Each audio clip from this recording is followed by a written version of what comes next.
హల్లెలూయా హల్లెలూయా. శరీర కార్యములు స్పష్టంగా రాయిస్తున్నాడు. శరీర కార్యం వలన నువ్వు శరీరంతో చేసేది ఏ పని అయినా సరే నరకానికి వెళ్ళిపోతాయి. దేవునికి స్తోత్రం. కనుక శరీర కార్యం స్పష్టంగా ఏమైనా ఒకటి జాగ్రత్తం. మొట్టమొదటి ఏంటట జాగ్రత్త. పెళ్ళైనప్పటికీ కూడా పక్కవారితో కలిసి సాంగత్యం చేసేది జాగ్రత్త. 2 అపవిత్రత. మనలో అలా చేయటం వల్ల ఏమవుతుంది? జాగ్రత్త చేయటం వల్ల అపవిత్రత కలుగుతుంది. కామకత్వం. కన్ను విన్నాలకు చేసేది కామకత్వం. విగ్రహారాధన, విగ్రహాలకు బలి అర్పించడం కూడా, విగ్రహారాధన కూడా పాపమే. అభిచారం, ఆచారబద్ధంగా చేసేది కూడా పాపమే. ద్వేషములు, ఎవరి మీద నువ్వు ఉద్దేశించడానికి వీల్లేదు.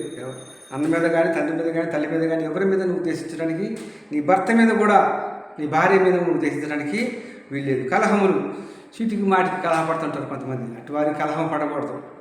కలహములు. మత్సరములు, ఎదుటివారు మంచిగా ఉన్నారంటే వారు మత్సర పడుతూ ఉంటారు. క్రోధములు, ఈ లోకంలో చాలామంది కోపం అసలు విడిచిపెట్టరు. చూసారా?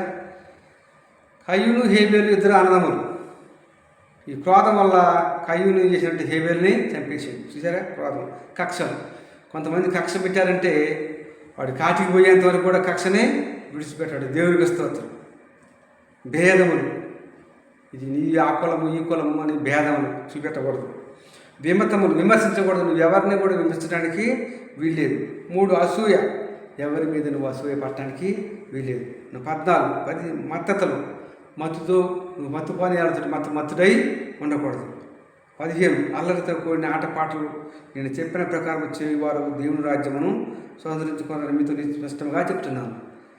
దేవుని రాజ్యమును వీళ్ళందరూ కూడా దేవుని రాజ్యాన్ని స్వతంత్రించుకోలేరు. ఈ 15 మంది కూడా దేవుని రాజ్యాన్ని స్వతంత్రించుకోవాలి. కనుక మనం అట్టి వారంగా ఉండకుండా దేవుని రాజ్యం స్వతంత్రించుకోవాలంటే ప్రేమ కలిగి ఉండాలి, సమాధానం కలిగి ఉండాలి, నెమ్మదిని కలిగి ఉండాలి. కనుక అట్టిగా ఉన్నవారు మాత్రమే దేవుని రాజ్యాన్ని స్వతంత్రించుకోవాలి. కనుక కొద్ది మాటలు ముగిస్తున్నాను. క్రిస్టఫర్ 810 యూట్యూబ్ ఛానల్ సబ్స్క్రైబ్ చేసుకొని అనేక మంది షేర్ చేయవలసిందిగా కోరుచున్నాను.